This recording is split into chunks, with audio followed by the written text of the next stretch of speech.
Orang yang sudah tidak bekerja atau pensiun dan penghasilannya hanya dari hasil kupon SBN, dan bagaimana pandangan Islam tentang SBN yang dikeluarkan oleh negara, yaitu oleh Kementerian Keuangan sebagai pembantu program pemerintah dalam pembiayaan APBN. Pemberiannya, anggap saja orang memberikan uang kepada Anda setiap bulan, kemudian atau gaji setiap bulan. Bulan pertama belum mencapai nisab, bulan kedua belum mencapai nisab, tapi tak taunya bulan tertentu sudah sampai nisab.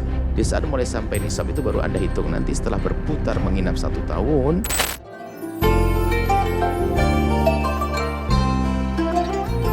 Assalamualaikum warahmatullahi wabarakatuh. Allahumma shalli ala sayyidina Muhammad wa ala ali sayyidina Muhammad. Afwan Buya, ada titipan pertanyaan. Orang yang sudah tidak bekerja atau pensiun dan penghasilannya hanya dari hasil kupon SBN. SBN itu surat berharga yang diterbitkan oleh negara, Buya. Semacam deposito untuk kehidupan sehari-hari. Apakah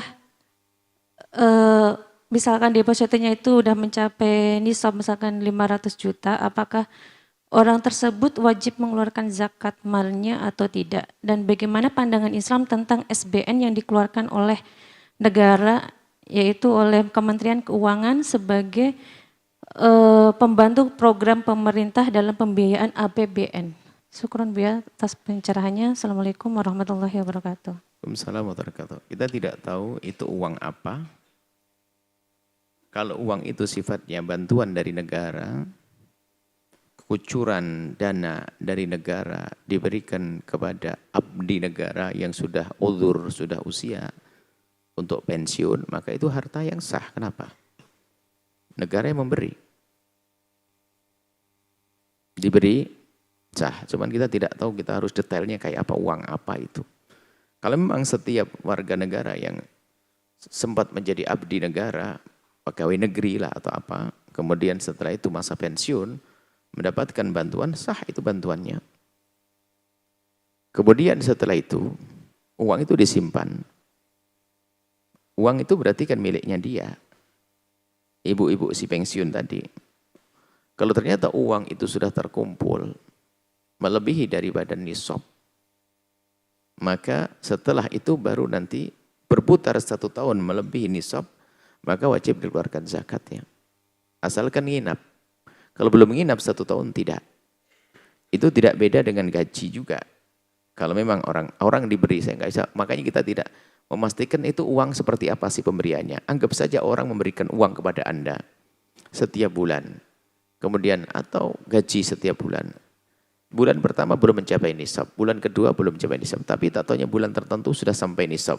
Di saat mulai sampai nisab itu baru Anda hitung nanti setelah berputar menginap 1 tahun, maka saat itulah wajib dikeluarkan zakat, yaitu 2,5%. Sebab yang dizakati itu harta mandek, harta diem, uang diem, emas diem, menginap, berputar 1 tahun wajib dizakati.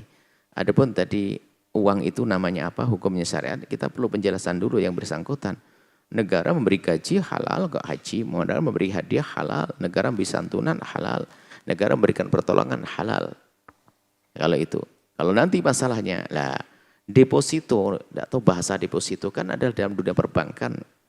Saya menitipkan uang di sebuah tempat atau saya meletakkan uang. Lating ini permasalahannya bukan di masalah saya nitip uangnya.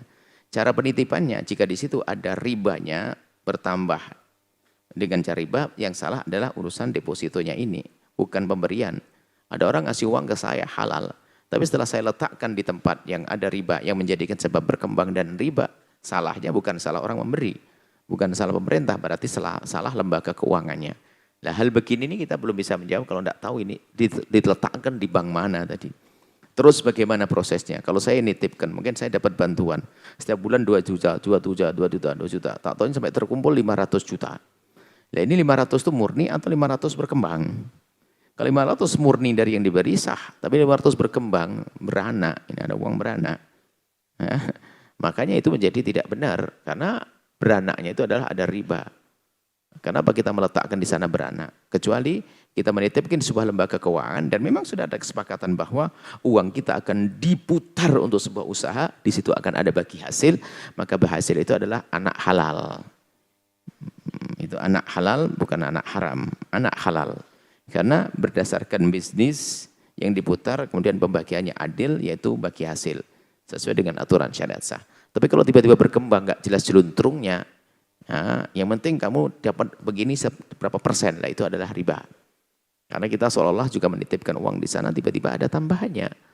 Seperti selama ini kalau ada orang menitipkan di bank yang tidak ada aturan syariahnya, kemudian berkembang, bertambah, ya tambahannya ini adalah tambahannya tidak jelas, selagi bukan diputar di usaha, kemudian usahanya halal, kemudian pembagiannya adil, yaitu sesuai dengan keuntungan, bukan dipastikan begitu. Kalau dipastikan dahului Allah. Kalau bagi hasil itu kan kalau untung gede dapat gede, kecil-kecil nggak dapat, rugi-rugi bareng begitu.